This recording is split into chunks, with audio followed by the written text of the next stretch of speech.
So far, so good? So far, so good.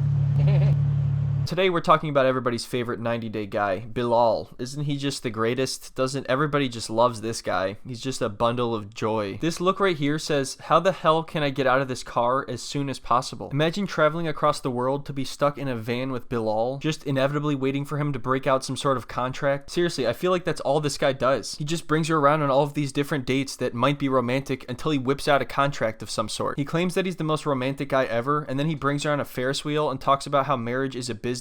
Everything with him is a lecture or a lesson or some kind of test, and it gets exhausting to watch. And it must be exhausting just to be Bilal. And I think that's why in the last episode he was just laying in his bed staring at the ceiling the whole time. Seeing that the kids are here, probably all of us could do something. I mean, there's actually nice blue skies outside. I can't make that go to waste, right? Now, instead of bringing her to the home where we're gonna live at, I'm gonna bring her to my childhood home. So Bilal decides that the best way to start off his relationship with his fiancé is to trick her. He's worried that his fiancé might just be using him for his money, so instead of having an open and honest conversation about it, he plays a really creepy prank on her. He puts on a t-shirt, picks her up at the airport in a white van, and then brings her back to his childhood home and says that this is where they'll be staying. The house isn't in very good shape, and obviously his actual house is much nicer, so it's supposed to be some lesson about how you should just appreciate what you have or some shit like that, but all I see is some guy deceiving his fiance the moment she steps off the plane. And you can tell he is really enjoying it. Like, he can't wait for the moment where he can be like, oh no, this is where you're actually gonna stay, so he can see her reaction. It's like the most self-obsessed thing ever. Like the houses? They're cute. I feel like the way he asks that, he's like hoping she says something bad just so he can prove his point. Yeah, the houses are cute. They're cute. Yeah, okay, that's what I thought. Well, let me just jot that down. I'm gonna have to dock you a point for that one, unfortunately. I don't see necessarily the peeling paint. The reality is people who live in this neighborhood are great working class citizens, and some of the people that I actually grew up with to this day, so I always respect that. That's great, but what does that have to do with you guys at all? So you're saying that the only way to find out if she's respectful is to pretend to live in a different house? We are home.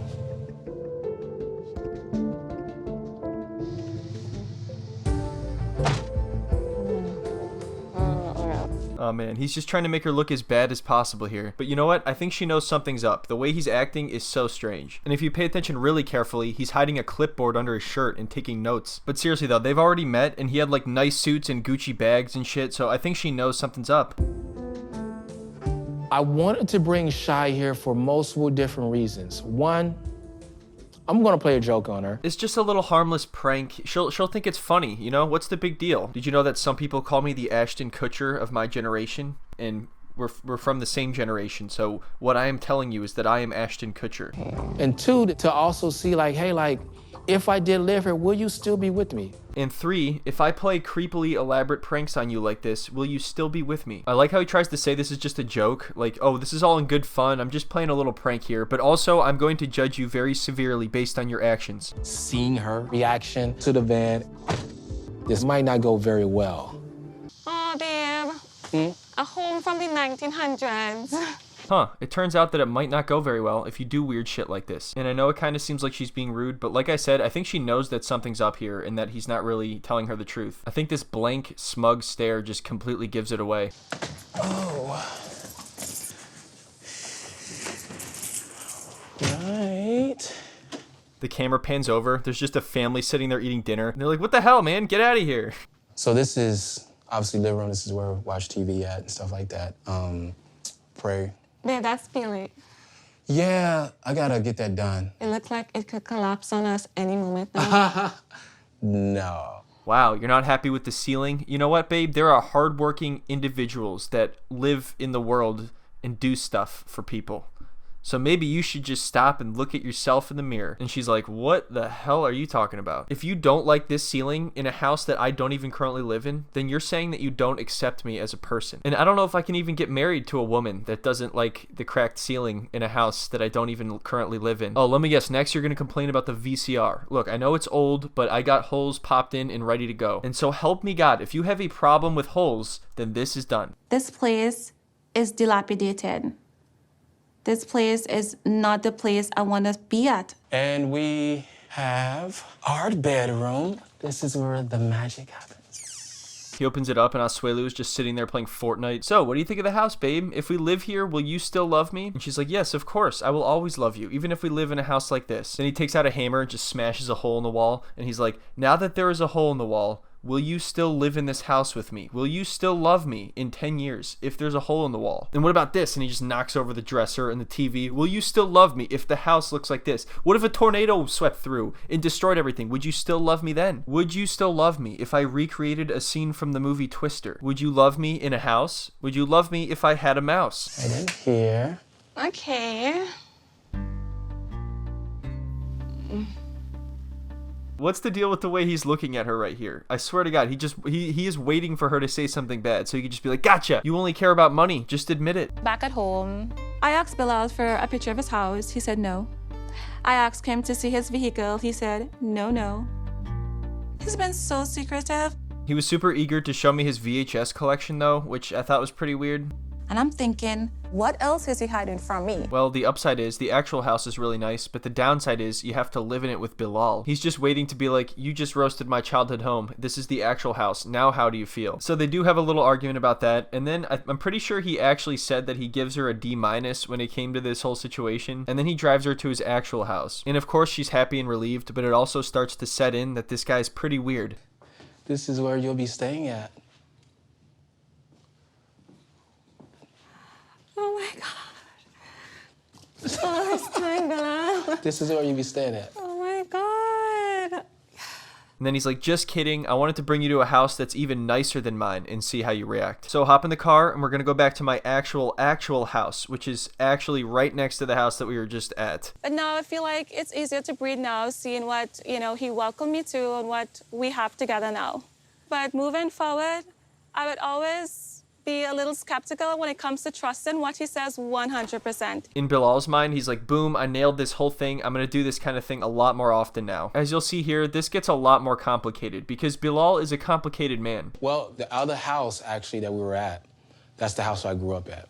Okay. So that's my roots, some of the people that still live in the neighborhood still live there, so all of that makes up who I am, Regardless of whether or not she was rude about the house, I feel like it's just weird to set people up like this. This guy was pretty much like, you know what, I'm going to start an argument out of thin air in the most complicated way possible. But I wanted to show you that because I want to also talk about appreciation, because we talked about before, hypothetically. You know what, actually, I'm going to have you open up to page 394 in this textbook here. There's this whole chapter on appreciation that I think we should go over. I think after this lesson, you'll have a pretty good idea of what I mean. Let's say one day if I was a millionaire, as an example, and I lost everything, and I had to live in a small studio apartment, would you be with me? Would you ride or die? Here's a list of about 28,000 different scenarios. I want you to go ahead and peruse that and let me know in which scenarios you would still love me and which ones you would leave me. I think it's pretty important if we're going to be moving forward with this relationship. For example, if secret government agents broke into our house in the middle of the night and forced me to go on James Bond-like missions and be away from you for months at a time, would you still love me? Let's say I was on a plane and it crashed and I survived, but nobody knew it, and I lived on an island and had to survive off of coconuts, and I was talking to a volleyball, and then a couple years later I came back and I was actually alive and you were remarried. Actually, never mind, don't answer that. Let's say I go to a fortune teller and I wish that I was a little bit older and I magically became 20 years older than I am right now. Let's say I lived in a swamp and everyone was afraid of me, and then one day all these fairy tale creatures and talking animals showed up. A small studio apartment, would you be with me? Would you ride or die? I got upset. Yeah, and you told me, 100%. So I wanted to see if that was true. How you were last night, it kind of took me by surprise. I like how she tries to jump in and say, hey, it's kind of unfair to judge me in that case. And he's like, oh yeah, 100%. But the thing is, you're completely wrong. Bilal is the kind of guy that always imagines he's in the middle of giving a TED Talk. However, you made up for it this morning for sure. Okay. So here, I'm going to give you this rubric, and you tell me some things that you think you might be able to improve on realistically, and maybe I could find some things that you could also improve on. What do you think about us doing something like yoga? Yoga.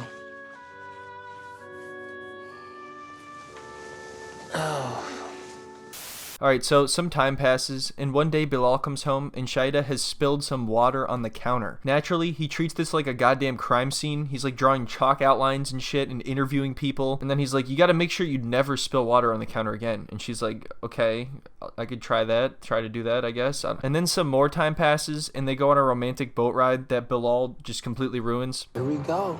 We're off. Definition of romantic. Look at him all tucked in with his blanket, about to be a total buzzkill. Been single for so long, Yeah. thinking that I'll never find love. Because at one point, I thought it was not meant for me. And I have so much moments when I was just crying, like... Yeah. So basically, she's telling Bilal that she's waited her entire life to find her one true love, and she thinks that he is that person. He's like, yeah, I can relate to that, and then he pretty much says the opposite and just kind of ruins the mood a little bit. I can relate very much of everything you're talking about. And you want it bad, you want to find the right person and share their life with and share these experiences with. But then also in the back of your mind, like, well, maybe marriage is not in my cards. Oh, well, that's great, because it's not like I'm here to marry you or anything. It's not like we only have a limited time to decide if we're going to get married. Like, the person I'm meant to be with doesn't exist. So then the conversation steers towards having kids, and it just gets worse. And I know when I met you, I said I didn't want kids because I gave up on everything. I gave up on love, gave up on family life. But then when you meet the right person, that could change completely. It is at this moment that Bilal completely stops listening to everything she's saying. He has 2 kids from a past marriage, and it's pretty clear that he does not want to have any more. So at this point, he's just stranded in this boat, thinking about jumping in the water and swimming to safety. And I know you are the right person for me, 100%. About 110%. 110%. Yeah, but that's good to know. That's good to know. She pretty much just poured her heart out to him and said that he's the only one in the entire world for her, and he's just like, yeah, that's good to know, and gazes off into the distance. I do want to have kids. Yeah, You understand? I understand where you're coming from. This might be the most uncomfortable, awkward frame in this entire season. I don't think he could make it any clearer that he does not want to be here right now. He's like, yeah, I hear you, and he just sinks lower and lower into his chair until he's under the blanket. So yeah, anytime this conversation comes up, Bilal just kind of nods and half agrees until it goes away, and I think that's just his plan forever. When they're both like 70, she's gonna walk in and be like, I still want kids someday, Bilal, and he's like, yeah, I hear you. I'm pondering the idea. All right, so let's move on to the next masterpiece of a scene. In this one, I believe they get into an argument about her meeting Bilal's ex, who is the mother of his children. Bilal tends to lecture me a lot. This is something he did on the phone. But since I've been here, I thought he would have been more relaxed. But he seems to be like always lecturing me. Yeah, once he goes into TED Talk mode, there's no getting him out. I'm not looking for you to be my dad. I'm looking for you to be my supportive fiancé and speak to me like your fiancé. A few moments later. You just might want to get that booger out of your nose before you meet him. I don't have no booger in my nose. Yeah, you got a no, booger I in your don't. nose. It's green and brownish. Oh, whatever. Okay, so obviously a lot happened before that I just skipped over, but basically Bilal did not want to hear what she had to say, so he just said that to be an asshole. Here, you know what? I'll just go back a little bit and see if you can figure out what even set him off, because I really don't know. This is my feelings. I want you to respect it and say, okay, I understand. You're a bit nervous. It's your first time. Yeah. Okay, so she's nervous to meet his ex, understandably, and Bilal thinks she's overreacting, I guess. If you can recall what I just said, I literally just said that. Those are your feelings. I can't tell you how to feel. Oh, okay. Just making sure. I would tell you one thing, though, What's that you that? might want to do before you meet her. And then he goes into the whole booger thing. You get the idea. So what? Every time she says something about how she feels, he's going to be like, well, I can't tell you how to feel. What am I supposed to do? Babe, I'm really nervous about this. Well, here's the thing. I'm not nervous, so that means that you shouldn't be nervous either, which is the title of my TED Talk. I'm getting sick and tired of you pranking me about this Booger in my nose. I hate this type of joke. That's an American thing. So as you can see, she reaches over and strikes him with tremendous force on the back of the head, and it's shocking that he didn't get into an accident. So obviously she was annoyed with his whole booger comment, but she's still trying to just keep it lighthearted, I think. And it's messed up because she's already nervous, and he only said that just to make her feel even worse about herself and feel even more insecure. And now he's about to give her another lecture because she tapped him on the back of the head. That is not a Trinidad thing, and that is not my type of humor. I don't know where you come from, but the environment I come from, we keep our hands to ourselves. Damn, so we're right onto this. He's just completely getting away with the booger comment. Like, obviously there's a nice way to tell someone that, and then there's a way to tell them where you just want them to feel bad. So I can't do this? So what I'm gonna tell you is, stop. You gonna try to get a wreck? Bilal just like flails all dramatically and turns the wheel and they go flying off the road. All right, so obviously you got to be careful. It's dangerous messing with the driver. I'll give him that. But, you know, he's just always such a baby about everything. I mean, he's lucky that she's just trying to joke around with him right now. We are touchy-feely type of people. Yeah, we like to touch. You know that? Don't do that. We hit. That's disrespectful where I come from. Give your elbows. So keep your hands to yourself and watch your tone. Watch your tone, young lady. I am your fiancé. He's just like one step away from saying that. Not just in once. a serious way. Yeah. No, I'm going to give you a serious hit. Yeah. About to get off right here. No, I'm not getting off Yeah. right here. I will turn this car around and we won't go. How would you like that? This is messed up though. He's threatening to drop her off on the side of the road just because of something he started. I don't think he really even cares or felt that disrespected about the whole tap on the head. I think he was just using that as an excuse because he probably knows that what he said wasn't really nice. Shaeeda is being aggressive, and it is making me look at her in a different light. Oh, come on. Give me a break, dude. You got let off easy. Like, you're lucky she didn't just take off completely. You said something just to be an asshole, and then she jokingly tapped you on the back of the head, and now everything is, like, all focused on her. All right, so the last scene we're going to take a look at, he traps her on top of a Ferris wheel and breaks out a prenup. I planned a nice date for us. I am Mr. Romantic, as Shai will call me. All right, Mr. Romantic, let's see what you got. Babe. Oh, my God. We're off. Oh, wow. Oh, my God. Oh, my If you're scared of babe. heights, don't look down. I now realize the bottom is glass. All right, so now that we're up here and you have nowhere else to go, let's talk marriage contracts. What do you think? Now, it's important that we get this done and signed and everything immediately. I don't know if there's a signal up here, so you may not be able to call your lawyer or anything, but you really have nothing to worry about. Just why don't you just glance through that? I was enjoying the VIP and everything until I looked down. You look down. Don't look down. Just look at me. You're doing good. You're doing good. Breathe. Just take it in. So she starts to get freaked out by the height, and Bilal brings it up as a distraction. So that's perfect. She can just be anxious about that now as well. It's probably not the best time. We got an email. Yeah? The contract, the marriage contract. The Prenup. prenuptial agreement. Yeah. They were actually having a really good time, and then you just feel the entire mood shift. And apparently she was also always clear that she did not want to have a prenup, so this is not a conversation she even really wants to have at all. And there is absolutely no way he's going to get married without one. As usual, it seems like there's a lot of things they haven't talked about. I'll show you a little bit of what it looks like. Hooray. Yeah, let's look at that. Let's not look at the view. Let's just look at this prenup email. I am in complete shock right now. Before I came here, Bilal had only mentioned the idea of a prenuptial agreement.